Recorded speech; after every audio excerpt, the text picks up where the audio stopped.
This black block is a piece of graphite. When magnified 100 times under an optical microscope, its surface appears smooth. But zoom in a billion times more, we get this image. The smooth surface of the graphite reveals tiny, regularly arranged dots. These are carbon atoms. And this atomic resolution photo was taken by this 3D printed STM. Hello everyone, welcome to Mechanical Red Panda. Today, I'm excited to share the story of how I created the world's first 3D printed scanning tunneling microscope, STM. An STM is a high-precision instrument used to resolve the surface features of solids with ultra-high resolution, far exceeding the capabilities of optical microscopes. Unlike optical microscopes, STMs don't rely on light waves. Instead, they use a tiny movable probe with an extremely sharp tip, sometimes consisting of just a single atom.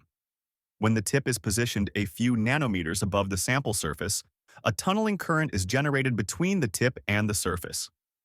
By detecting the magnitude of this tunneling current, we can indirectly measure the distance between the STM tip and the sample surface. Moving the tip laterally across the sample surface allows us to map the surface morphology based on changes in the tunneling current.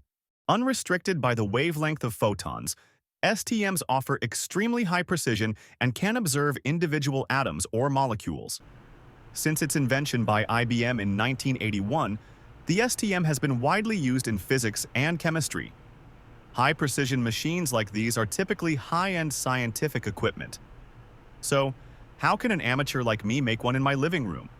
The story starts with John Alexander's invention in the late 20th century, the unimorph disk scanner. This common electronic component is a buzzer, which you can find on AliExpress for a few cents. A buzzer is essentially a piezoelectric ceramic with two electrodes on the top and bottom surfaces. Applying an alternating electric field to the electrodes causes the piezo to deform along the z-axis, vibrate, and produce a buzzing sound. If we cut the top electrode into 4 isolated segments, we can apply different voltages to these segments individually. The difference in the applied voltage will cause the buzzer to deform. By gluing a tip onto the backside of the buzzer, the tip can move in 3-dimensional space, following the deformation of the ceramic. This movement can be controlled precisely by tuning the applied voltage. Although the structure is simple, this kind of piezo actuator can achieve sub-nanometer positional accuracy.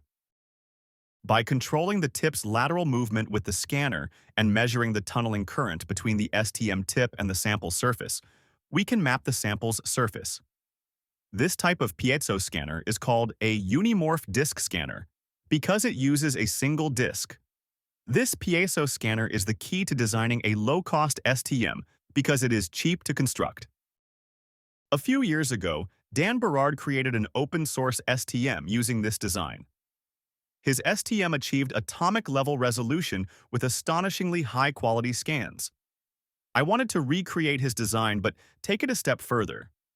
I wanted to build an atomic resolution STM using 3D printed parts. This puts additional challenges to the project, as no one knows if 3D printed plastic parts would be stable enough for high-precision equipment like STM. But if this is possible, this would make the homebrew STM even more accessible to hobbyists and push 3D print to a brand new domain. First, I needed to recreate the scanner. Although its working principle is simple, the actual construction of the scanner presented many challenges. Piezoelectric ceramics are very temperature sensitive and can be depolarized by high temperatures. After wasting 4 to 5 piezo, I finally succeeded in making a working scanner using low-temperature solder paste and ultra-fine magnet wires. STM tips aren't just regular metal needles either. The tip must be sharp enough to get high-resolution scans. I made mine from 0.25mm tungsten wire. The process to produce sharp tips is surprisingly simple. I clamp one end of the wire with a pair of pliers, hold the other end with a wire cutter at a 45-degree angle, and cut the wire while pulling it. This combined shear and tensile force can produce an extremely sharp tungsten tip. However, this method relies heavily on luck. It may yield blunt tips if you're not having a good day, so you might need to try several times before getting a satisfactory tip. Another lesson I learned is to use only the cheapest wire cutter you can find on AliExpress. If you use your favorite wire cutter to cut tungsten wire, it will be damaged heavily just like my Tamiya fine side cutter. After building the piezo scanner, I still needed an adjustable frame to mount the scanner and the sample, as the piezo scanner has a very limited range of motion. The adjustable frame consists of a fixed base and a movable sample platform. The sample platform is supported by 3 high-precision screws. Turning these screws changes the distance between the two parts, allowing for a much larger range of motion. This is called a kinematic mount, often used in optical components. The piezo scanner is mounted on the base, and the sample is mounted on the sample platform. One of the screws is connected to a stepper motor controlled by a microcontroller, allowing the distance between the scanner and the sample to be programmatically adjusted. Choosing the right material for the scanner frame is crucial. STMs are very sensitive to temperature changes due to thermal expansion. Even a small change in temperature can cause significant drift at the atomic level. Therefore, I needed a sturdy, low thermal expansion material for the frame. Many STMs use special materials like zero-dur, but regular FDM 3D printers can only print plastic. I settled with PACF, a carbon fiber composite, for its mechanical strength and thermal stability. Though not as good as specialized materials, it's still one of the best among 3D printable materials. I printed all the structural parts of the frame with PACF with a Bamboo Lab X1 carbon. I then covered the plastic parts with metal tape for grounding and electromagnetic shielding. With the STM scan head ready, I started preparing the electronic circuits. The circuits consist of 3 major parts: preamplifier, control circuit, and a microcontroller. Because the tunneling current is extremely small, in the range of nanoamperes or even picoamperes, I need a high-gain, low-noise preamplifier to amplify the signal before measurement. I directly copied Dan's preamplifier design. It is a current-to-voltage converter built from an operational amplifier. The gain for this amplifier is very high, making it sensitive to external interference. I had to place it inside a shielded box. The box is also 3D printed and covered with copper tape. To further reduce interference, I made a miniature coaxial cable to connect the probe and the amplifier. With all this shielding, the amplifier's noise level dropped to about 10 picoamperes, which is good enough for my purposes. The control circuit is another important part of the STM. It reads the amplifier's output, converts it to a digital signal, and sends it to the microcontroller. It also converts the digital control signal from the microcontroller to the control voltage applied to the scanner. The chips used in Dan's design are hard to find these days, so I designed my own control circuit. It has 4 16-bit single-channel DACs for controlling the probe's movement in the X, Y, and Z directions and the sample bias voltage, and 1 single 16-bit ADC for reading the amplifier's output. The readout signal and control signal are exchanged between the control circuit and the microcontroller via a ribbon cable. The microcontroller is the brain of the STM. It collects scan data, calculates the control signal from the data, and the commands from the computer. Following Dan's design, I chose a Teensy 4.1 as the STM microcontroller. It is a high-speed microcontroller with a maximum frequency of 600 MHz, 2 to 3 times faster than the ESP32. This microcontroller also uses the Arduino ecosystem, making it easy to find tutorials and libraries. With the scan head and control circuit ready, let's start scanning. Wait, we still need an important subsystem: vibration isolation. To achieve atomic resolution, we must control the probe's spatial accuracy within sub-nanometers. However, external mechanical vibrations can easily exceed this level and ruin the positional accuracy. The BART station near my apartment is definitely not helping. I need a robust vibration isolation system that can isolate the STM scan head from the rest of my living room. I designed the vibration isolation system. It consists of a 3D printed base and 3 M8 threaded rods, forming a sturdy frame. 3 300mm tension springs hang a platform in midair, isolating the STM from any external vibrations, just like a car's suspension system. I added 3 coin-filled cylinders to the platform to adjust its center of gravity, and the spring's attachment points are adjustable for easy leveling. However, the suspended system oscillates like a pendulum, taking a long time to settle, so I added damping. The damping system consists of an aluminum plate suspended on an array of 18 rectangular magnets.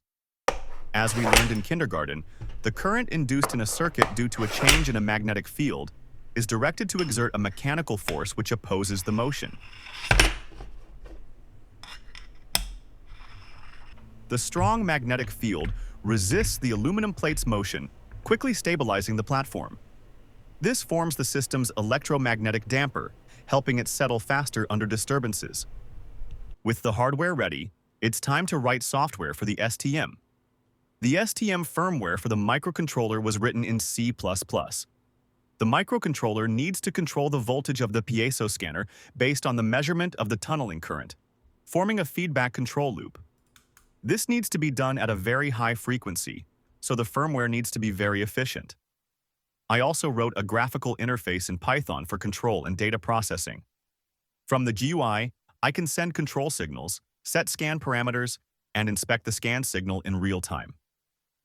Writing these was the most painful part, mostly because I'm a full-time software engineer, and coding for this project made me feel like I was still working in my spare time. I now have a microscope, but I still need a sample. I picked up a piece of graphite as the first sample for the STM. Graphite has a layered, hexagonal crystal structure. It can be easily cleaved along the stacked direction, producing a smooth and fresh surface, which is great for STM. I bought a second-hand highly oriented pyrolytic graphite HOPG. This kind of graphite had gone through heat treatment to make it more uniform and its atoms more regular. So it would be easier to produce a smoother surface. The HOPG I bought appears to come from a lab. It is already glued onto a magnetic sample holder, which saved me some trouble mounting the sample myself. The sample holder is conductive and magnetic, so it can be attached to the STM using 4 magnets and forms a good electrical contact. Then, it's time for the first scan. One full STM measurement consists of several steps. First, we need to bring the STM tip very close to the sample surface so that the sample surface is at least within the range of motion of the scanner. This is called approaching. During the approach, the stepper motor will turn clockwise very slowly and gradually bring the STM tip closer to the sample surface. The microcontroller will keep monitoring the tunneling current between the tip and the sample as it indicates the distance. Once the tunneling current reaches a preset value, the microcontroller will stop the motor immediately. The tip is so close to the sample surface that it is very easy to crush it onto the sample due to external factors such as vibrations. The microcontroller will constantly monitor the tunneling current and adjust the scanner position in real time to keep the tip height constant and prevent it from crushing onto the sample surface. Finally, it's time for the first scan. During the scan, the microcontroller will move the tip across the sample surface while measuring the tunneling current. It will send the position and the current back to the computer in real time. My Python program will store this information and plot it as an image. The scanning process is more challenging than I expected. There are numerous scan parameters to adjust, like PID values for the feedback loop, the averaging time for each measurement, and the height of the tip, to name a few. To make it worse, if I made a mistake, such as moving the tip too fast and crushing it onto the sample surface, I would need to make a new tip and start the process over again. Initially, my scans looked like this, and this. I could hardly find anything interesting, let alone images of carbon atoms. I was quite disappointed. Over the next few days, as I made more tips, my tip-making skills improved significantly. I started to produce sharp tips more consistently. I iterated on a few new versions of the STM firmware, fixed some bugs in my PID control algorithm, and improved communication speed. After a few days of playing around with different scan parameters, I began seeing something different in the scanned image. Could these be carbon atoms? It's possible that I was just seeing some random noise or interference. Then, I increased the scan resolution and fine-tuned the scanning parameters. After a couple more rounds, a clearer image with a periodic, hexagonal pattern was revealed in front of me. There's no doubt that these were carbon atoms. This is the first atomic image captured by a 3D printed scanning tunneling microscope. But that wasn't enough to claim success. Scientific experiments must be reproducible. Over the following days, I made some new STM tips and cleaved fresh graphite surfaces to repeat the measurements. Not all those measurements were successful, but I still managed to collect more and more images, clearly showing the structure of carbon atoms. Comparing my scanned results with those taken by commercial STMs, I would say my 3D printed STM is doing a very decent job at a fraction of the cost. Although the commercial ones would be more stable and a lot easier to use. Nevertheless, I will declare this as a success. Building an STM with 3D printers was harder than I expected, but I'm thrilled it turned out successfully. This project wouldn't have been possible without the invaluable reference materials from people like Dan. I learned a lot about their designs and their blog post, which I linked in the video description below. I also open-sourced my STM design, so you can build your own and explore the atomic world right from your home. This is Mechanical Panda. If you want to see more content like this, please consider liking and subscribing. Until then, see you next time.